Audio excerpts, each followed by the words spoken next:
ආයිබෝවන්. අද 2022 අගෝස්තු 4 වෙනිදා බ්‍රහස්පතින්දා.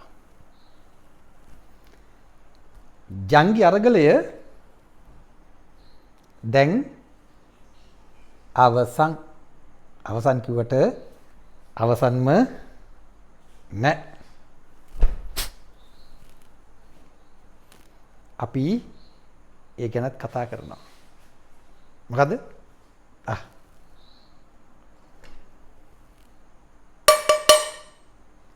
කැපිටල් මහරජාගේ කොහුවල නිවුස් ෆස්ට් කුස්සියේ විලාපය දැන් ඇහෙන්නේ නැහනේ. ඒ ලබ්බ දැන් ඉවරයි. වින්දන ප්‍රසාද් කරුණාරත්න අර තැම්බිච්ච හාදයා නිවාඩු ගිහිල්ලා ඔමායා කෝලගඩගේ දැන් කාලා බීලා සැපට බුදි ඇති. කොල්ලන්ට කෙල්ලන්ට මහන්සි ඇති. ගෝඨා ෂේප් කරලා රනිල්ව ගෙනල්ලා ගේම ප්ලේ කරනවා. හරිනේ? ජංගි අරගලය හෙවත් ගෝඨා ගෝ හෝම් යනු ශ්‍රී ලාංකේය රාජ්‍ය බිඳින කළු කුමන්ත්‍රණය. සජබේ මහේකා සජිත් ප්‍රේමදාස ජවිපේ මාලිමා මහේකා අනුර කුමාර සෙලෙන්ස්කි දිසානායක පෙරටු මහේකා අන්තරිත් මහේකා කුමා ගුණරත්න 48 ශාපලත් සේනාංකේ 43 ශාපලත් සේනාංකේ මහේකා පාඨලි චම්පික රණවක සජබේ කිව්වහම සභාපති ෆීල්ඩ් මාර්ෂල් සරත් ෆොන්සේකා සරත් ද ෆොන්සේකා ඒ විතරක් නෙවෙයි හිරේ ඉන්න රංජනුත් කතාවට අදාළයි. එලි හිටියනම් බලාගෙන තිබ්බා. NGO කාර්යෝ ජගත් මනුවර්ණලා දමිතා අබේරත්නලා පව් තමයි බට් උන් ඔක්කොම දැනගෙන ප්ලේ කෙරුවා. ජීවන්ත පීරිස් තරවුකාර පාදිලි තැන ඕමල්පේ සෝබිත ත්‍රස්තවාදී හිමිනම් ඇතුළු මහේකාලා පරයෝ පරට්ටියෝ දැනගෙන ප්ලේ කරේ. බිම්මට්ටමේ අසරණයෝ අවංක බොක්ක හොඳ අන්ත අසරණයෝ දැන් ජංගි අරගලය නිසා පට්ට අමාරු පැටලා තියෙනවා. නීතිඥ කළු වලලු දැන් නැහැ. ජනාධිපති නීතිඥ ශ්‍රී ලංකා නීතිඥ සංගමේ මහතැන ජනාධිපති නීතිඥ සාලී පීරිස් මිසින් ඉන් ඇක්ෂන් පෝස්ට් එකක් ගහන්න උනේ වොන්ටඩ් කියලා. වොන්ටඩ්. ඔබට තේරෙනවද ජංගි අරගලය කොච්චර පට්ට ඇන්දිල්ලක්ද කියලා? පවුනේ. අරගලය කියන වචනේ තව પરම්පරා ගණනාවකට ගොඩ ගන්න බැරි මට්ටමටම ඉවර කරලා දැම්මා. අරගලය කියපු ගමන් ජංගියක් මතක් වෙන තත්වයක් දැන් උද්ගත වෙලා තියෙනවා. මොකද? මම කෙරුවේ ජංගි පටලෝපේක චින්තන ධර්මදාස ඇතුළු NGO කාර්යෝ පොලිසිය ඉස්සරහා පාර්ලිමේන්තු වටරවුම අභියස සරම උස්සලා රෙදි උස්සලා ජංගි ගලවලා පොලිස් වැටේ දැම්මේ නැද්ද? ඒ නිසා තමයි අපි අරගලේ ජංගි අරගලයක් කියලා කිව්වේ. ඒ ගැන අපි දැන් කතා කරනවා. ඊට අමතරව ඊට සමාන්තරව සමගාමීව ලෝක දේශපාලනය තුල ශ්‍රී ලංකාවේ පැවැත්ම. ඒ ගැන අපි අවධානය යොමු කරන්න ඕන. ආයිබෝන් කිව්ව නේද? ආයිබෝ වෙන්න මේ මහා දේශපාලනේ අපි වටහා ගන්න ඕන. ඊයේ වෙනකොට චීන තායිවාන ගැටුම් උත්සන්න වෙලා. දන්නවනේ චීනේ හිතාගෙන ඉන්නේ තායිවානේ තමන්ගේ කොටහක් කියලා. ශ්‍රී ලංකාවලත් කවදා හරි ඒ සන්තෑසීම තමයි. අද මේ මොහොත වෙනකොට චීනෙට සමාන්තරව තායිවානේ එකිනෙකට සමපාතව ගිනි ගන්න පටන් අරන්. ගිනි තියන්නේ ඇමරිකා එක්සත් ජනපදයේ.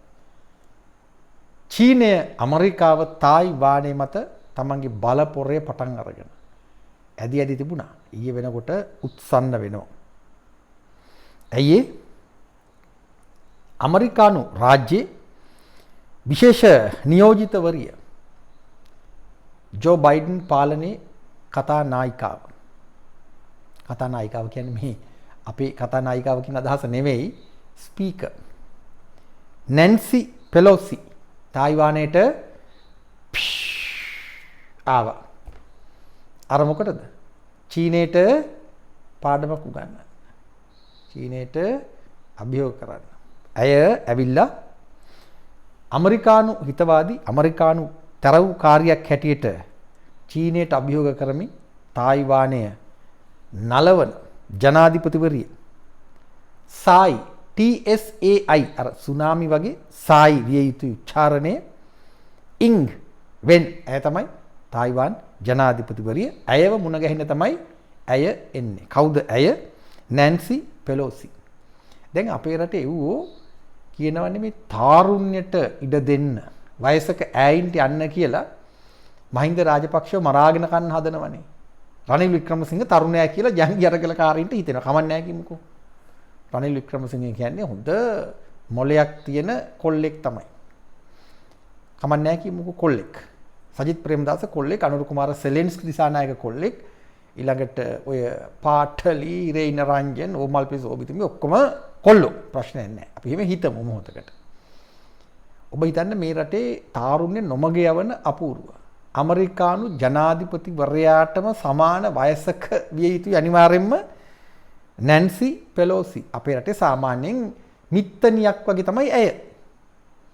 ඇමරිකානු කියනවද නැන්සි පෙලෝසි අයින් කරලා මේ අපේ කෙල්ලෙක්ව දාන්න කියලා. උන්ට පිස්සු නැහැ. වැඩේ තියෙන්නේ මොලේ. වයස යනු තවත් එක සාධකයක් පමණයි. ඊට වඩා බොහෝ සාධක දේශපාලනය තුල බලාත්මක බව ඇමරිකාව තවදුරටත් ඔප්පු කරමින් ඉන්නවා. අඩුම තරමේ අපේ පරයෝ පරට්ටියෝ අහිංසක තාරුණ්‍ය නොමග යවන්නේ නැතුව ඇමරිකාවෙන්වත් කරේ තියාගෙන ඉන්න හින්දා දේශපාලන ඉගෙන ගනින්න. නැන්සි පෙලෝසි තායිවානයේ මත චීනයට එරෙහිව අවි ඔසවනවා. චීනු නිකන් ඉන්නවද නැහැ. චීන ප්‍රහාරක යන අභ්‍යාසයක යෙදෙනවා තායිවාන මායිමේ. ඒ විතරක් නෙමෙයි ප්‍රහාරක යාත්‍රා.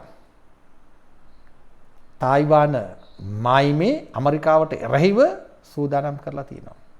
ඇමරිකාව නිකන් ඉන්නවද? ඇමරිකාව මේ වෙනකොට ඔබ හිතන්න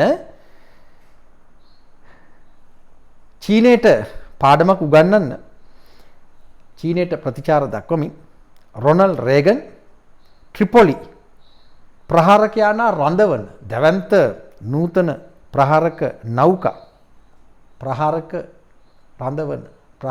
යානා රඳවන අපේ රටට වෙන්න යන්නේ අන්නේ වගේ නැවක් විදිහට ජීවිතය අවසන් කරගන්න තමයි අපි මැදිහත් නොවුනොත්. මතක තියාගන්න. ප්‍රහාරක යානා රඳවන එයාක්‍රාෆ්ට් කැරියර්ස්.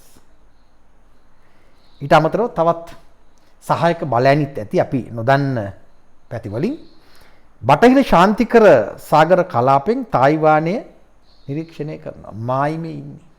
දැන් චීනය රත් වෙලා ඇමරිකාව රත් වෙලා තායිවානය ගිනි ගන්න ඕන මෙන්න. මේ දැන් අපි දන්නේ යුක්‍රේනයට වෙච්ච සන්තෑසියම තායිවානයටත් වෙයිද කියලා. හැබැයි තායිවානය අපට වඩා සමීපයි. යුක්‍රේනයට වඩා සහ භූදේශපාලනික තත්ත්වයන් තුළ. බටහිර ශාන්තිකර කලාපය ඒත් එක්කම ඉන්දු ශාන්තිකර කලාපය සාගරයේ පැත්තෙන් විතරක් නෙවෙයි රටවල් ගත්තත් චීනය ඇමරිකාව කෙලිම ඊළඟට ඉන්දියාව. යුවන් බෑන්ක් 5 11 වෙනිදා අගෝස්තු 11 වෙනිදා හම්බන්තොටට එන්න නියමිතයි. මේ සියලු තත්ත්වයන් මැද්දේ ඔබ හිතන්න ශ්‍රී ලංකාව කොච්චර බරපතල බහු දේශපාලනික උගුලකට අහු වෙලා තියෙනවද කියලා. අපේ පරයෝ දමිතා අබේරත්නගෙන් අහනවා මක්කයි කරන්නේ කියලා. ජගත් මනුවර්ණගෙන් අහනවා මනු ජගා දැන් අපි මොකද්ද කරන්න ඕන කියලා අහනවා. ඔන්න අපි වැටිලා ඉන්න තැන. ඊටාත්ම අවිනිශ්චිත භූදේශපාලන තත්ත්වයක් තියෙනවා. ඒ එතකම ඇමරිකාව මේ සිදුවීම් වලට සමාන්තරව දින දෙකකට කලින් අගෝස්තු 1 2 අතර අල් කයිඩා නායක අයමන් අල් සවාහිරි ඝාතනය කෙරුවා. අපි ගැන කතා කරුවානේ, වැඩසටහනක්ම කිරුවානේ, විග්‍රහයක් ඉදිරිපත් කිරුවානේ ලෝක දේශපාලනය තුල. ඊට සමාන්තරව තමයි දැන් ඇමරිකාව තායිවානයේ මත චීන ආරාවුලකට පටලැවෙන්නේ. ලෝක යුද්ධයකට සමහර විට තායිවානයේ මුල් වෙයිද දන්නේ නැහැ. හැබැයි එකම බාධකය තමයි මේ රටවල් තුල තිබෙන පැවැත්මේ ආශාව. ඒ නිසා යුද්ධයක් ඇති නොවීමට ඉඩකඩකුත් තියෙනවා. දන්නේ නැහැ. දෙවන මහා ලෝක යුද්ධය කාටවත් කියලා නෙමෙයි බුරපත් උනේ. ඕනෑම දෙයක් වෙන්න පුළුවන්. අපි දැඩි විමසිල්ලෙන් මේ සියල්ල දෙස බලාගෙන ඉන්න ඕන.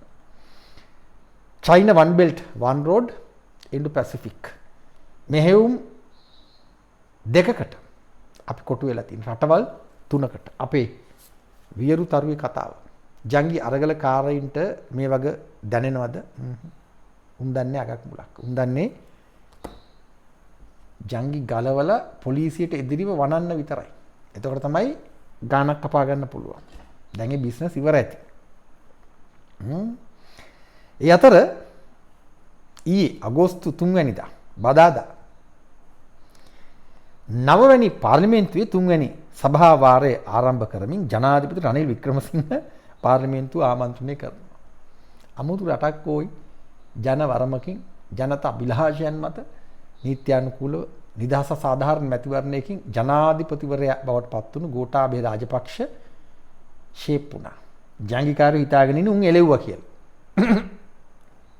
ඊළඟට කිසිදු ඒ ආකාරයේ සාපේක්ෂ ජනවරමක් නැති ජනවරමක් නෑ කියන්නේ සාපේක්ෂව ජනවරමක් තියෙනවා ජංගිකාරයෝ අනම්මනම් කියාගෙන આવුත් බට් ගෝඨාභය රාජපක්ෂගේ ප්‍රවේශයට සමාන්තරව එවැනි සාපේක්ෂ ජනවරමක් නැති හොරපාරෙන් ආවා කියලාත් කියන්න පුළුවන් එවැනි පුද්ගලයෙක් රනිල් වික්‍රමසිංහ අනේ යකඩෝ අද 9 වෙනි පාර්ලිමේන්තුවේ 3 වෙනි සභාවාරය ආරම්භ කරනවා. කල්පනා කරලා බලන්න. එතකොට අරගලය ජංගි අරගලයක් නෙවෙයිද? ලයන්න, හල් බයන්න, බයන්නේ අරගලයක්. ජනාධිපති රනිල් වික්‍රමසිංහගේ කතාව ඊටාම සරලව ගත්තොත් ඔහු කියනවා සර්වපාක්ෂික වැඩපිළිවෙලක් ඉදිරිපත් කරනවා කට්ටියම සෙට් වෙන්න. රාජ්‍ය ව්‍යවසායන් පාඩු පිට පවත්වාගෙන යන්න බෑ. ඒවා IMF ජාත්‍යන්තර මූල්‍ය අරමුදල ලබා දෙන උපදෙස් පරිදි පුද්ගලික අංශයට පවරන්න යන්නේ ජාවාරම්කරණය කරන්න යන්නේ 80 දශකයේ සිට තමයි රනිල් වික්‍රමසිංහ වැඩ පටන් ගත්තේ. නිදහස් අධ්‍යාපනයේට ගේම දෙන්න අධ්‍යාපන දවල පත්‍රිකාව ඔහු ගේනකොට මම පාසල් ශිෂ්‍යෙක් 1982. අපි පව් අපිත් සටන් කෙරුවා. එදා ශිෂ්‍යයෝ අද වැඩිහිටියෝ රනිල් එදත් වැඩිහිටිය අදත් වැඩිහිටියා. නොදැවි ක්‍රීඩා කරනවා. මොකද්ද ওই මේ රට? දැන් නිදහස් අධ්‍යාපනයට සෞඛ්‍ය සේවාවට කෙලින්ම තමයි යන්නේ. ඊයේ මම පෙට්‍රල් පොලිමේ ඉන්නකොට අරංගල පාරයිනේ. මට එක පුද්ගලයෙක් ඇවිල්ලා කිව්වා වෙන වෙන කතා මැද්දේ එකෙක් කතා කියනවනේ. ඔහුගේ ළමයින්ට එක්තරා විද්‍යාලයක නමක් කිව්ව ළමයින්ට හොඳ නැති නිසා විද්‍යාලේ නම කියන්නේ නැහැ. ප්‍රසිද්ධ පාසලක්.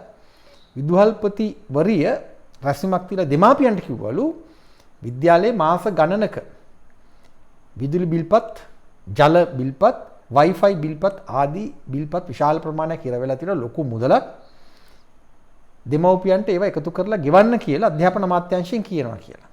අන්න IMF වැඩ පටන් ගන්න තියෙන්නේ දැන්. ගමට කියනවා පාසල බලාගනින් කියලා. දෙමාපියන්ට කියනවා පාසල නඩත්තු කරපියව් කියලා. ඒ පළමු අධිකර. 80ට 89 තරුණ ජීවිත විනාශ කරමින් තරුණ අසහනයේ මතින් තමයි ජාතික අධ්‍යාපන ආයතනය මහරගම පිහිටුවන්නේ. එය අර්ධ රාජ්‍ය ආයතනයක්. අපි ගැන එක දිගටම කතා කරනවානේ. දැන් පියවරෙන් පියවර එදා ඒ වැඩේ කෙරුවත් IMF දැන් මේ වැඩේ කරන්නේත් IMF රනිල් දන්න මගුලක් නැහැ. පියවර ඉදිරියට තියෙනවා. නිදහස් අධ්‍යාපනයේ සෞඛ්‍ය සේවාව ඉවර කරලා දාන්න. අන්තරේ පිස්සු කෙලිනකොට පාරේ පීඩාවට පත්වන මහජනතාව කියනවා රාජ්‍ය විශ්වවිද්‍යාල පද්ධතිය විකුණලා දාපියෝ කියලා. එහෙමනේ. විශ්වවිද්‍යාල පෙන්වන්න බෑ මිනිස්සුන්ට දැන් මුන් කරන කෙරුවාව නිසා. පිස්සුනේ කෙලින්නේ. එතකොට රවීන්ද්‍ර මුදලිගේ දිහා බලාගෙන ලහිරු වීරසේකර දිහා බලාගෙන මිනිස්සු කියනවා අපට රාජ්‍ය විශ්වවිද්‍යාල එපා. අපි කනකර උගස් තියලා අපේ ඉඩ කඩන් විකුණලා එක්ක අපි හරි කාට හරි උගස් වෙලා අපේ ළමයින්ට ඉගෙන ගන්න බැරි නම් උන් ඔහේ නිකන් හිටපු දෙයින් කියලා කියන මට්ටමක් නිර්මාණය වෙමින් තියෙනවා. එතකොට ජාත්‍යන්තර මූල්‍ය අරමුදල ලෝක බැංකුවත් එක්ක එකතු වෙලා නිදහස් අධ්‍යාපනයේට කෙලින එක අහන්න දෙයක් තියෙනවා. රනිල් වික්‍රමසිංහ ජනාධිපතිවරයාට ඉබ්බා දියේ දැම්මහම ඇන්නෑවේ කිව්වා වගේ කියවෙනවා ඇති. ඔන්න කතන්දරේ. දැන් ජංගි අරගලයට මක්කයි වෙලා තියෙන එතකොට. කල්පනා කරලා බලන්න ඉතාමත්ම අසීරු තැනක තමයි ජංගි අරගලකාරයෝ දැන් ඉන්නේ. ජනාධිපතිවරයාගේ රනිල් වික්‍රමසිංහගේ ওই කතා පොත් ජහන්න ඊයේ තානාපතිවරු උඩ ඉඳගෙන හිටියා පේලියට පාර්ලිමේන්තුවේ. අනෙක් අයව ඒ තරමටම හොයාගන්න බැරි වුණා. මුව ආවරණ දාගෙන හිටි. හැබැයි මිටි ස්මාර්ට් හාදයා ගෝපාල් බාග්ලේ ඉන්දියානු මහා කොමසාරිස්වරයා අනිවාර්යයෙන්ම හිටියා. ඔහු පස්සේ ආපන ශාලාවේදී ජනාධිපති රනිල් වික්‍රමසිංහත් එක්ක කුච් කුච් හෝතාහේ කරනවා දැක්කා. වැරදි? කුච් කුච් හෝතාහේ නෙවෙයි නෑ. නිකන් කුඩු කුඩු ගන්න වගේත් දැක්කා. මිලින්ද මොරගොඩ පාත්ෆයින්ඩර් ඉත්තා වොෂින්ටන් කොල්ලෝ ඉන්ඩෝ පැසිෆික් ඒජන්ට් චීන තරවු කරුවා. දිව විකාගෙන හිනා වෙන ගමන් බඩ කසකස බඩ පිනුම් ගහනවා ඇති දකුණු කකුලේ මහපට ඇඟිල්ල කටේ දාගෙන හප නවදිල්ලි. ඔන්න තත්ත්වය. ඊයස්සේ ජංගි අරගලේ අලුත්ම තත්ත්වයන් කිහිපයක් අපි සලකා බලන්න ඕන. ඊයේ ජෝසප් ස්ටාලින් අත්අඩංගුවට ගත්තා. කොටුවේ ඔවුන්ගේ කාර්යාලයේදී. ජෝසප් ස්ටාලින් අහනවා පොලිසියෙන් ඇයි මාව ගන්නේ? මොකද චෝදනාව? පොලිසිය එකගෙන ගියා. පව් මෑන් දන්නේ මෑන් මොනවද කරන්නේ කියලා ජනමාධ්‍ය උලන් ගහනවා. ඊට පස්සේ ජෝසප් ස්ටාලින් ඇවිදින්නෙත් මෙහෙම. මම් පොර වෙලා. මෑන් දන්නේ මෑන්ට වෙන දේ. ටික දවසක් තියන් ඉඳලා දායි බගදා ඊයේ අප දුන්නත් දන්නෙත් නෑ. හෙට හරි අප දෙයි බට් අපරාධේ. අරගලය ජංගි අරගලයක් කරලා රටට කෙරින වෘත්තීය සමිති සෙප්පඩ විද්‍යාකාරයෝ තමන්ගේ පැවැත්ම තමයි ජෝසප් ස්ටාලින්ලා ගැන හොයන්න ඕන. රවි කුමුදේශ් ගැන හොයන්න පටන් ගත්තා වගේ. LTTE තරවුකාරයෝ විය හැකි රාජ්‍ය අස්ථාවර කරන්න. ඊළඟට සිකුරාදා හෙට අද බ්‍රහස්පතින්දානේ හෙට පස්වැනිදා ගාලු මෝදොර හිස් කරලා දෙන්න කියලා පොලිසිය ශබ්ද විකාශන යන්ත්‍ර පාවිච්චි කරලා ඉහළ අනට අනුව නිවේදනයක් නිකුත් කරුවා. ස්පීකර්ස් බඳලා ගාලු මෝදොර නිදහස් කරලා දෙන්න. ජංගි අරගලකාරීන්ට ගාලු මෝදොරින් පිට වෙන්නලු හෙටට කලින්. හෙට හැන්ද වෙන කලින් කොල්ල කෙල්ල යන්න ඕන. ජෝසප් ස්ටාලින් අත්අඩංගුවට ගන්න කලින් ඔය ආරංචිය දැනගෙන කන වැහිලා ජංගි අරගලකාරයෝ ටිකක් පව් ඇත්තටම දුකයි පපුව කඩාගෙන යනවා. ගෝටා ගෝ හෝම් අන්තිම උද්ඝෝෂණය වෙන්න පවත්වනවා. පව් ඒ මූණු කඩා වැටලා එක්තරා තරුණියක් කාන්තාවක් කියනවා කෑ ගහලා අපි අරගලේ කරේ මේකටද? දැන් බලන්නකෝ රනිල් වික්‍රමසිංහ ජනාධිපතිවරයානේ අපිට ඕනද රනිල් වික්‍රමසිංහ ජනාධිපතිවරයා කරන්න මේක හරි පිස්සුවක් නේ අනේ එහෙම කියනවා පව්. ඇයට ගානක් හම්බෙන්නේ නැති NGO කාර්යය අනිවාර්යයෙන්ම හැබැයි ඇත්ත තමයි කරකවල අතෑරිය වගේ උන් දන්නේ නැහැ මොකක්ද යකෝ උනේ කියලා. කොහොමද නිකන් ගෝල් ෆේස් තිබිච්ච විදිය. වසන්ත මුදලි කියලා හිතුවා ජීවිත කාලෙම ගෝල් ෆේස් ජීවත් වෙන්න පුළුවන් කියලා. කන්න බොන්න කක්කි දාන්න චූ දාන්න නිදා ගන්න ඔක්කොම තැන් ටිකත් එක්කනේ මාර පිළිගැනීමක් නේ. එක දිගට ඒ පැත්ත බැලුවොත් මයික්‍රොෆෝන මේ පැත්ත බැලුවොත් මයික්‍රොෆෝන මේ පැත්ත බැලුවොත් කැමරා මේ පැත්ත බැලුවොත් කැමරා. වින්දන ප්‍රසාද් කරුණාරත්න නොනිදා තැම්බි නාන්නෙත් නැතුව මල්ල පෙරේතෙක් වගේ ගෝල් ෆේස් ඉඳලා එක දිගටම වාර්තා කෙරුවානේ. ජංගි අරගලේ කොල්ලෝ හිතුවා මරු තමයි මරු පල්ලම කියලා. උන් දන්නේ උන්ට කෙලවෙන විදිය. දිගටම අපි කිව්වනේ. පටන් අරගෙන මිරිහානෙන් මේ කතාව පියවරෙන් පියවර තොපට කෙලවෙනවා කෙල්ලනේ මේක බොරුවක් කියලා කිව්වනේ අපි. ජංගි අරගලේ කියන්නේ ඇහුවේ නෑ. ඊළඟට පෙරේදම ගාලු මොදුරින්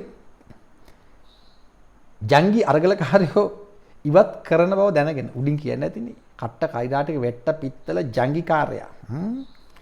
සේනාදි ගුරුගේ අර ජටාවක් බැඳගෙන රවුල ඔවලා නිකන් පිස්සු කියවන එකෙක් ඉන්නේ.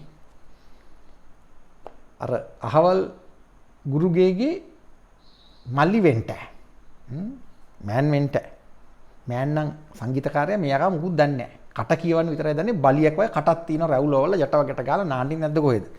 මෑන් පෙරේදා මරදානේ සමාජීය හා සාමයික කේන්ද්‍රයේ මාධ්‍ය සාකච්ඡාවක් තියෙනවා. මේ ඊයේ වැඩේ දැනගෙන කලින් කියලා. මෑන් කියනවා අරගලය ජාතික ව්‍යාපාරය පටන් ගත්තා. අපි භූමියෙන් එළියට යනවා. භූමියෙන් එළියට යනවා. ඇයි දැන් ගෝල්ෆේස් අතාරින්න එපා පොලිසිය කියනවනේ හෙට. ඒ කියන්නේ පෙරේද මේ කියන්නේ කොච්චර කපටිද බලන්නකෝ මුන් ජංගි සේනාධි ගුරුගිය අර ජටාවක් නෙමෙයි දාගෙන ඉන්නේ අනිවාර්යයෙන්ම ජංගියක්ම තමයි. ජංගියක් තමයි ඔළුවේ දාගෙන ඉන්නේ. භූමියෙන් එළියට ගෙනියනවලු ඊළඟ අධියරලු. පව්. ඔන්න පෙරේද වෙනකොට පැතුම් කරනර් අර රැට්ටද පැට්ටද මොකද කියන එක අත්අඩංගුවට ගන්නවාය. ඊට පස්සේ අප දෙනවාය රිදි වලින් වහගෙන යනවාය. ඒ වගේ සිද්ධීන් ටිකක් වෙනවා. ජීවන්ත පීරිස් තරවුකාර පාදිලි තැන අත්අඩංගුවට ගන්න එපා කියලා පෙරේදා ශ්‍රේෂ්ඨාධිකරණයට පෙත්සමක් ඉදිරිපත් කරලා තියෙනවා. ජනමාධ්‍ය වාර්තා කරනවා. මාව අත්අඩංගුවට ගන්න එපා. ඒ වගේ එකක්.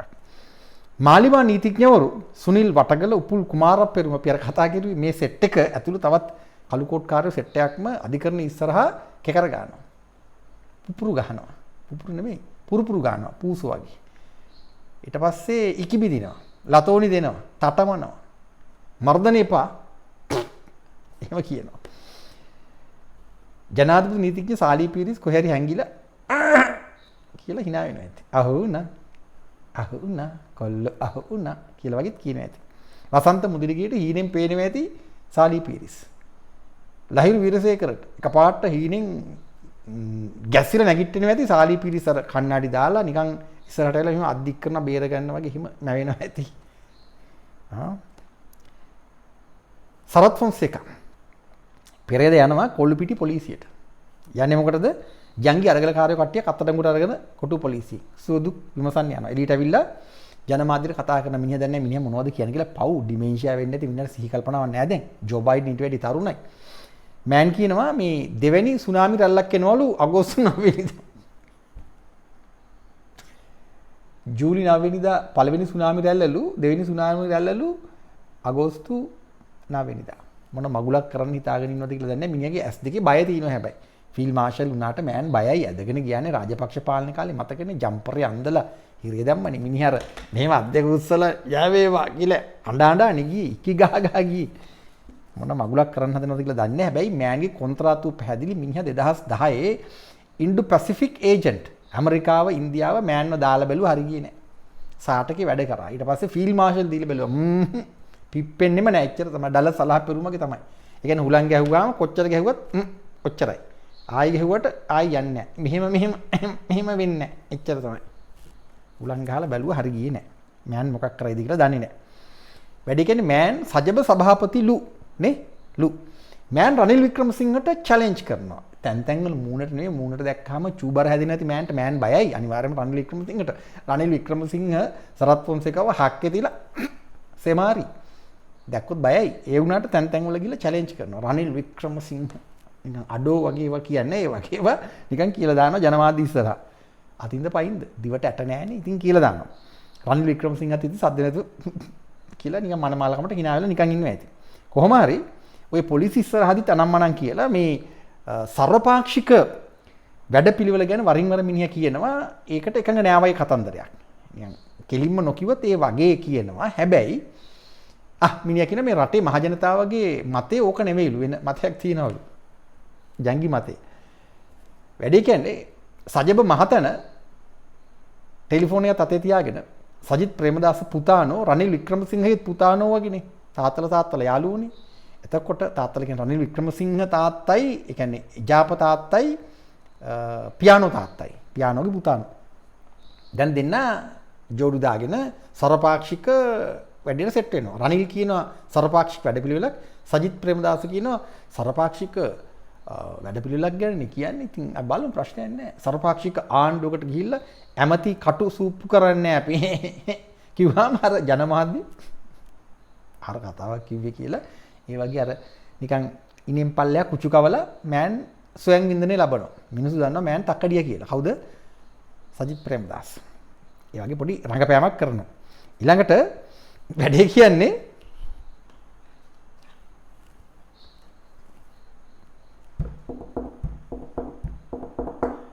සමන් රත්නප්‍රිය තාලයක් නැහැ. සමන් රත්නප්‍රිය ජංගි අරගලකාරයා රවි කුමුදේෂ්ටත් කොකා පෙන්නලා රවි කුමුදේෂ්ගේ පළුවක් වගේ රවි කුමුදේෂ් වෙනම බිස්නස් කාරයෙක් තාක්කඩි පොරක්. සමන් රත්නප්‍රිය දැන් ඔබට මතක නම් අපි එක්තරා වැඩසටහනකදී කිව්වා මෑන් දැන් ගිහිල්ලා ජනාධිපති මන්දිරයේ අතුපතු ගාලා තියෙන වැඩපලක් හරි කරලා දෙයි කියලා. එහෙමම කිව්වා අම්මපා. එහෙම මැවුණා මට නින්දේ. බැලිනම් මිනිහා දැන් වෘත්තීය සමිති අධ්‍යක්ෂ ජනරාල් මාර තනතුරක්. වෘත්තීය සමිති අධ්‍යක්ෂ ජනරාල් කරලා මෑන් දැන් ජනාධිපති රනිල් වික්‍රමසිංහගේ නිකන් ඔඩොක්කුවේ වගේ ඉඳගෙන ඉන්නවා. මෑන්ට බහර දීලා දිනවා වෘත්තීය සමිති රිලා නැටුම් ටික බලාගනින් කොල්ලෝ කියලා. වැඩේ කියන්නේ ලාල්කාන්ත වසන්ත සමරසිංහ දැන් මොකෝ කියන්නේ? මීක් නෑ. හරි විදිහින් නම් ජනමාධ්‍ය සාකච්ඡාව තියලා කියන්න එපා. සමර රත්නප්‍රිය සහෝදරයා තමුන් අපි පාවා දුන්නා. තමුන්ට මේ රටේ වෘත්තීය සමිති බලයක් නැහැ කියලා කියන්න එපා. අනිවාර්යයෙන්ම කියන්න එපා. එහෙම කියන්නේ නැහැ. සද්දලා තින්නවා. එහෙම කිව්වොත් ලෙඩක්. ඇයි මේ ඔක්කොම එකට එකතු වෙලා තමයි ජංගි අරගලය කෑලි බෙදාගෙන කරන්නේ. ජංගි කෑලි බෙදාගෙන තමයි ජංගි අරගලය කරන්නේ. කොහොමද වැඩි? පොඩි උන් හිතන් ඉන්නේ සමන් රත්නප්‍රිය අපි පාවා දුන්නා කියලා දැක්කොත් ගහන සයිස් එකක් තියෙන පොඩි උන්. ඒ මොනොත් එම වසන්ත සමරසිංහලා ජෝසප් ස්ටාලින්ලා මැනුත් ඉන්නවා. රවි කුමුදේෂ්ලා එතකොට ලාල්කාන්තලා ඔක්කොම එකතු වෙලා උන්ට ගහනවා පොඩි උන්ට. එහෙම තත්ත්වයක් දැන් තියෙනවා. ඔබ හිතන්නකෝ ජෝසප් ස්ටාලින්ව කුදලගෙන යනවා. කුදලගෙන කිව්වා නිකන් බුරුවට වගේ කුදලගෙන යනවා. සමන් රත්නප්‍රියට වෘත්තීය සමිති අධ්‍යක්ෂ ජනරාල් ධුරය ලැබෙනවා. මුන්ට ලැජ්ජ නෑනේ ඔය යා. ලැජ්ජාවක් ඇත්තෙම නෑ. ජංගිත් ගලවලා අමු හෙළුවෙන් ඉන්නේ. ඇත්තට මේ ජංගි අරගලේදී අන්තරයෝ පව්. ඇත්ත කියන්නේ එපා. වසන්ත මුදලිගියල ලහිරු වීරසේකරලා අන්තරේ කොල්ල කෙළු මාර පව් උන් දන්නේ නැහැ මෙලෝදියක්. සමහරු බොක්කින්, සමහරු ප්‍රේම සම්බන්ධතා නිසා. සමහරු ඉස්සරහට තියපු කකුල පස්සට ගන්න බැරි නිසා. සමහරු gederin එලවපු නිසා. සමහරුන්ට ඉන්න තැනක් නැතුව. අවුරුදු ගණන් විශ්වවිද්‍යාලේ ලකා ගහලා දැන් පාඩම් මතකත් නැහැ, A level මතකත් නැහැ, මුකුත් නැහැ. එහෙම වයසට යනවා. එහෙම සෙට් එකකුත් තින කොහොම හරි අන්තරේ මාර පව්. උන් තමයි victims of the history. ඉතිහාසයේ ගොදුරු. තාරුණ්‍යනේ විනාශ කරන්නේ. දහස් ගාණක් ඉන්නවනේ. සියල්ලට නායකත්වය දෙන කුමාර ගුණරත්න. missing in action මේ දවස් ටිකේ. සාලි පීරිස් වගේම තමයි missing in action. හොයන්න ඕනේ posters ගහපල්ලා. wanted කියලා හිම. ඉන්න එකක්. කුමාර ගුණරත්නම්ගේ. අන්තරේ කොල්ල කොටු වෙලා. උන්ට යන්නේ නමන්නේ හැංගිලා ඉන්නේ. කුමාර ගුණරත්නම් ඌත් හැංගිලා. දුමින්ද නාගමුවල පුබුදු ජයගොඩල ඇතරම් පව්. චමීර කොස්සතල මාර පව්. උන් බොක්කෙන් වැඩ බස් වල යන්නේ ඉන්නේ. බයිසිකල් කටු වල යන්නේ ඉන්නේ. ජීවිතයක් නැහැ. මාර පව් උන්. කුමාර ගුණරත්නම් තරව්කාරයා. එක දිගටම අපි මේ ගැන කියමින් හිටියා. NGO නඩේ නම් කියන්න කම්මැලි අප්පා. හැබැයි අන්තිමට ඉතුරු වුණේ අර කලින් කියපු ජගත් මන්වර්ණ කොළුවයි. දමිත අබේරත්න ගැහණු ළමයයි. ළමිස්සි. දැන් දෙන්නම missing in action. දමිත අබේරත්නට ගානක් දුන්නු තායියේ ඇවිල්ලා ඇස් දෙක ලොක් කරලා ආ කියලා කෑ ගහයි. දැන් ඇය නෑ. මාර වැඩේ කියන්නේ සුදත්ත තිලකසිරි සුදා. සේපාල අමරසිංහ. සන්න පුල්ෂාන් සන්නස්කල. Brother Charles. තිස්ස ජනනායක මෑනුත් හිටියනේ තැන් තැන් වල. කොමුන් දැන් මේ පරය පරට්ටිය කෝ දැන් රටම ගිනි තියලා මිනිසුන්ගේ ජංගි ගලවල ඔළුවේ දාලා විනාශ කරලා රටම නිරුවත් කරලා දැන් හැංගිලා ඉන්නවා. මේ සුදත්ත තිලකසිරි කොයිද පිටරටක ඉඳගෙන ඔහුගේ බිරිඳත් එක්ක වෙන්න ඕන කාන්තාවගේ කරට වටේ අත දාලා මිලාදික වාහනයක් ගාව ඉඳගෙන අරගලක වචන වෙනස් හැමදාම ඉතින් අරගල කරලා හරියන්නේ නැහැ ආදරෙත් කරන්න ඕනන්නේ කියලා බිරිඳව වදාගෙන ඉන්නවා. ඡායාරූපයක් දාලා සමාජ මාධ්‍යවල ගියා. ඔබ හිතන්න පොඩ්ඩක් මුන් තිරිසනු නෙවෙයිද කියලා. තවත් කවුද මේ නිකන් මහත හාදේ කරාර කොහෙද හාමුදුරනම ගුණාට එන්දුවේ? කොහෙද? අර කළු මහත හාමුදුරනම මතක නේද? අර යකෙක් වගේ. ඒ වගේ කවුද රැවුල වවපු මහතේ වගේ මේ හාමුදුරුවම රැවුල කොණ්ඩේ වවලක් දන්නේ නැහැ පිටරටක මේ සුදත්ත තිලකසිරි මෑණි කරවටේ අත දාගෙන උඩ දාලා තිනවා වැකියක් වචන වෙනස් පොඩ්ඩක් අරගලේ වෙනුවෙන් අතේ තියෙන ඕනම දෙයක් වියදම් කරන්න බොක්ක හොඳ මොකාද කියලා නිකන් සැමීද සමාද මොකද නමකුත් තිබ්බ මට මතක නැහැ අප්පුහම් කියන්නකෝ ඒ කියන්නේ උන්ව මරාගෙන කනවා ජංගි අරගලයේ මුවාවෙන් සල්ලිත් එකතු කරන ඇති අනිවාර්යයෙන්ම සුදත්ත තිලකසිරි. කවුද හොයන්නේ? විගණනය කරන්නේ කවුද? දමිතා බෙරත්නද? ජගත් මනුවර්ණද? කල්පනා කරලා බලන්න. මාර කෙලියක් ඊළඟට බ්‍රදර් චාල්ස් මෑන්ට තමයි බොහෝ අරමුදල් ගලාගෙන ආවේ ඩොලර් කුට්ටි පිටින් ආවේ මෑන් හරියට පඩි ගෙවින එක එකාට කියලා චෝදනා තිබුණා. දුලිකා මාරපන මාරුනේ අතට ගානෙන් නැති නිසා කියලා එහෙම කියනවා. බේබි ශානිකර තඩි ගායිකාව කෝදෙන් මුන් නම් කියන්නේකොත් ලයිස්තුවක් අපි නඩු අහනවා. ඒ චුදිතයන්ගේ නම් ලයිස්තු නැවත ගේනවා. ඕමල්පේ සෝබිත හිමි පාට්ටලි චම්පික රණවක කනපිට ගැහුවාම හැදෙන ජාතික භෞතික සැලැස්මීමත් MCC ඩම් කොල්ලේ අතිවිශේෂ ගැසට් පත්‍ර රෝල් කරලා කිහිල්ලේ ගහගෙන ඉන්න ත්‍රස්තවාදී හිමිනම ජයග්‍රහණය කරලා තින්නේ. දැන් මෑන් තමයි ඔව් හිමිනමක් කියන්න බෑනේ මෑන් තමයි. හැංගිලා බලාගෙන ඉන්නවා විජේදාස රාජපක්ෂ අධිකරණ අමාත්‍යවරයා ව්‍යවස්ථා ප්‍රතිසංස්කරණ කටයුතු පිළිබඳ විශේෂ භාර මහායිකා 22 ගෙනල්ලා දැන් ගැසට් කරලා තින්නේ. අපි තාම ડોකියුමන්ට් එක ගත්තේ නැහැ. අරගෙන අපි 22 ගැන කතා කරනවා. කොහොමද රාජ්‍යයට කෙලින්න ව්‍යවස්ථාමය වෙනස්කම් කරන්න හදන්නේ කියලා. ව්‍යවස්ථා සංශෝධනය. රටේ තියෙන ප්‍රශ්න එක කියලා මුන් හිතාගෙන ඉන්නේ. හැබැයි වෙලාවට රනිල් වික්‍රමසිංහට තණ්හාවක් එන්න පුළුවන් 2024 දක්වා අල්ලගෙන ඉන්නවා කියලා. අනුර කුමාර සෙලෙන්ස්කි දිසානායක ඇස් දෙක ලොකු කරගෙන කියන්නේ ඒක අවුරුදු 3ම ඉන්න වගේ හදන්නේ වගේ කතා කියන්නේ. මෑන් කියන අපි ඉන්නේ ඕට යන්නේ නැහැ වගේ මාරු වෙලා නිකන් දුෂ්ටයාගේ චරිතය නඟපාන්න හදන්නේ. වින්සන්ට් කරුගේ රෝල් එක. ඒක තමයි මෑන්ට දෙන්නේ. ජූලි චං ඇමරිකානු තානාපතිවරිය හිතාගෙන හිටි මාර පොරක් කියලා. අනුර කුමාර සෙලෙන්ස්කි දිසානායක. දැන් ඇයට ලැජ්ජයි. ඇය හිතනද චිකී මං අර මෑන් හම්බෙන්න කියන්නේ චි කියලා දැන් ලැජ්ජ වෙනවා ඇති. ලැජ්ජය ඇඹරෙනවා ඇති මතක් වෙනකොට. බත්තර මුල්ල ජවිප කාර්යාලය. කොහොම හරි අවසානයේ දැන් කරන්න හදන්නේ සර්වපාක්ෂික ගුණ්ඩුවක් හදලා ඔක්කොම එකතු කරගෙන 22 දාලා වැඩේ දෙන්න. අපි බලමු ලෝක දේශපාලනය, භූ දේශපාලනය සහ මේ රටේ හෙළ අක්මුල් මත මේ මහ විනාශයට ඉඩක් ලැබෙයිද? අපි මහජනතාව දැනුවත් කරමින් ඉන්න තවත් සාධක වැඩ කරන්න ගනි. රනිල් වික්‍රමසිංහට ඊළඟ කාලයත් ඒ කියන්නේ ගෝඨාභය රාජපක්ෂට නියමිත දුර කාලය එක දිගටම පවත්වාගෙන යන තණ්හාවක් ආශාවක් ඇවිල්ලා එහෙමනේ බලය ඒ සඳහා සමහර විට රටට එරෙහිවම 22 නොගෙනනත් ඉඩ තියෙනවා. කැලි කැලි කපලා නිකන් මල පෙරේතයාගේ දත් ගලවලා නිකන් පෙරේත හුරතල් පෙරේතෙක් හදලා ළඟ තියාගෙන ඊළඟ කාලේ ගෙවන්නත් ඉඩ තියෙනවා රනිල් වික්‍රමසිංහ. රට බේරෙන්නේ එකිනෙකාගේ තිබෙන දුර්වලතා, අභ්‍යන්තර ප්‍රතිවිරෝධතා, මණ්ඩලේ කචල් නිසා. ලෝකේ පුරාමත් එහෙමයි අපේ රටේ කොහොමත් එහෙමයි. ඒ නිසා රට විනාශ කරන්න හදන උන්ට ටිකක් කල්යයි. බලමු. ගැසට් පත්‍රයට දැන් දාලා තියෙන්නේ 22 අධ්‍යයනය කරලා ඔබත් එක්ක 22 ගැන කතා කරනවා. ඔන්න ඊයේ වෙනකොට තත්ත්වය. අද මොන ගිනි විච්චුම්බරයක් වේද කියලා දන්නේ නැහැ. බලමු තවදුරටත් රටට එරෙහිව මේ ජංගි අරගලකාරයින්ට ගෝටා ගෝ හෝම් නාමයෙන් රනිල් කම් හිය නාමයෙන් රටට කෙලවන්න ඉඩක් ලැබෙයිද කියලා.